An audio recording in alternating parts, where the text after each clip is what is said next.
Bonjour, je m'appelle Dana Hernandez et le sujet dont je vais parler est les tsunamis.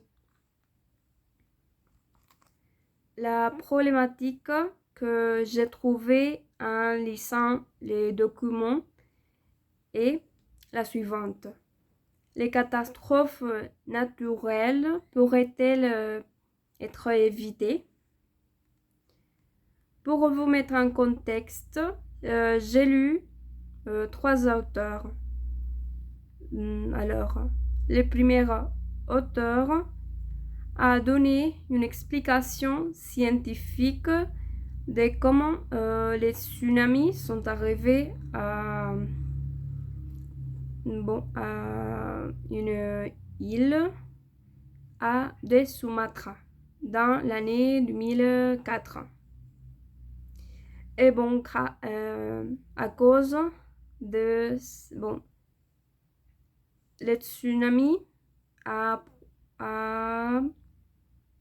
provoqué que le centre d'alerte au tsunami du Pacifique à Honolulu, Hawaï, est développé. Oui.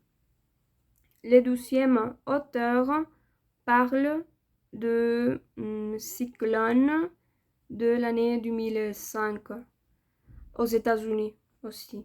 Bon, aux États-Unis. Et bon, c'était une rente très forte avec des vents de 40 km par heure. Oui. Il y avait il y avait nombreuses mortes. La chiffre exacte était de 1047. Le troisième auteur mentionnait que les catastrophes naturelles sont provoquées par la pollution et les activités humaines. Bon. Pour répondre à cette problématique, ma position est que non. Et les catastrophes naturelles peuvent être évitées. Pour argumenter cette réponse, je vais exposer mon plan en trois parties. La première, ce sont les causes, mais je vais m'enfoquer dans le tsunami. Donc, pour commencer, le tsunami est provoqué par une collision des plaques sous le niveau du fond marin. Mais cette collision a été provoquée en premier lieu par un ou plusieurs séismes. Oui. Parce que les séismes bougent la terre et rend que l'eau atteigne des hauteurs incroyables qui vont toucher ou affecter les villes, les pays. La ville, les pays. Et comme on a j'ai déjà mentionné l'auteur numéro 3, la pollution cause aussi un peu les catastrophes naturelles. Mais on sait que la pollution est causée par les activités humaines. Par exemple, l'usage de plusieurs voitures dans une maison. Et un autre exemple, c'est les activités militaires, parce que plusieurs forces militaires préfèrent la mer, les fonds marins, pour trouver pour trouver une autre arme, par exemple. Donc, cette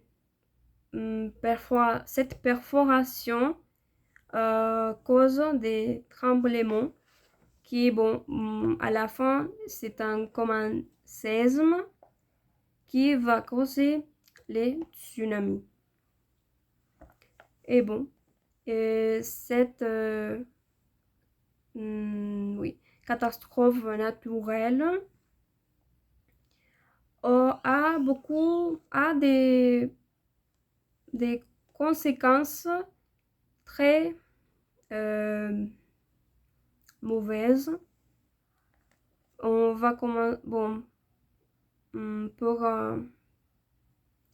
pour commencer, c'est la vie humaine.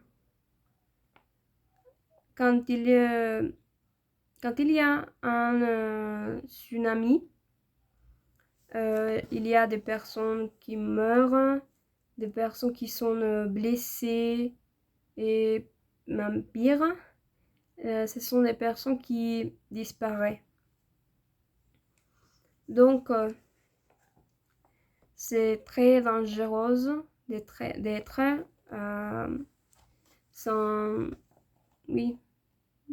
qui touche quand un tsunami arrive. Donc, il y a aussi des autres dommages, comme par exemple les choses matérielles.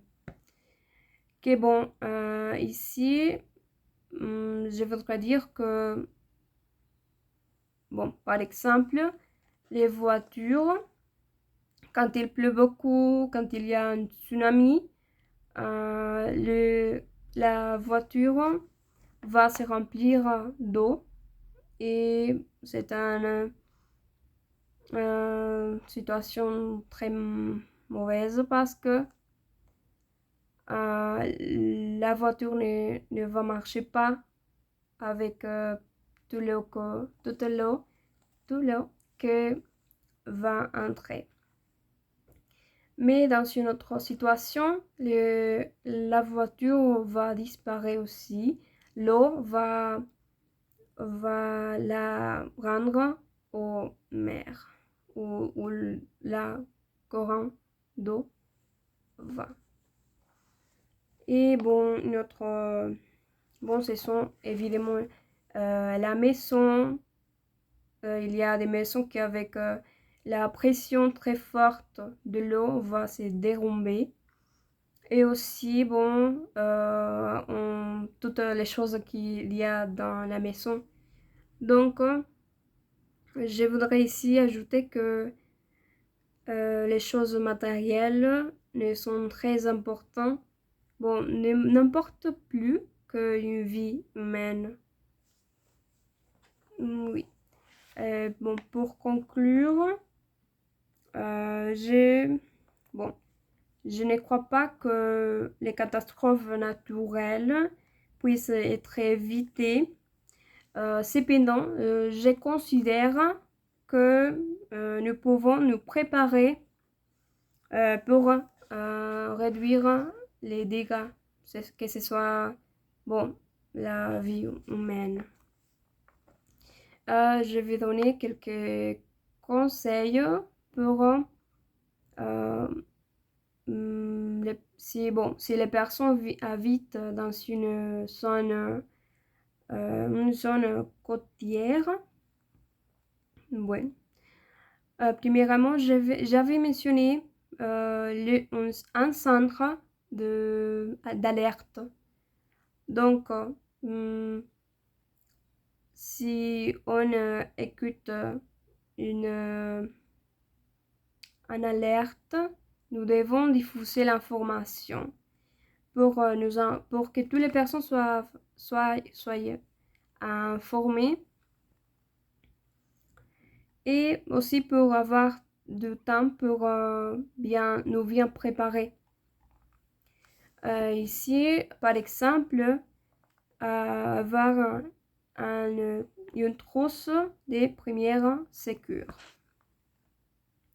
avec des médecines et des médecines très basiques, mais indispensables parce que nous savons que si arrive un tsunami, nous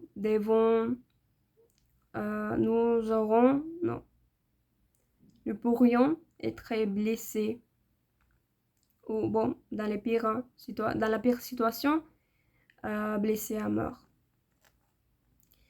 Et bon, nous devons prendre de la nourriture et des boissons pour être pour survivre. Mais aussi, plus important, c'est de trouver un refuge avec des bougies ou des lampes avec une batterie à longue durée et bon, imperméable parce que quand la pluie est très forte et bon, il n'y avait pas d'eau ni la lumière, évidemment. Donc, la lampe doit fonctionner même quand il y a une inondation très forte.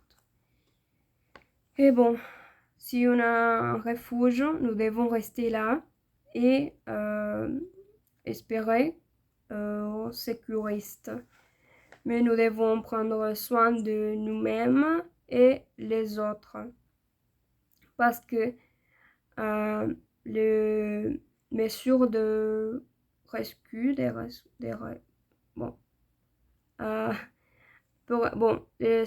sécuristes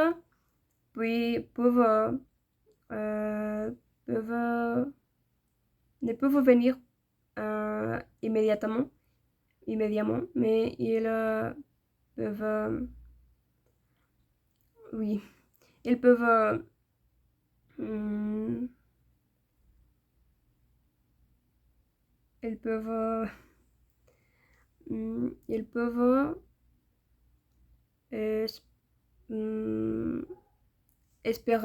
ils peuvent espérer que la situation soit moins dangereuse et ça peut durer jusqu'à jour complet. Donc, le plus important, c'est prendre soin. Et bon, j'ai fini mon exposé. Si vous avez des questions, j'essaierai enchantée d'y répondre. Merci.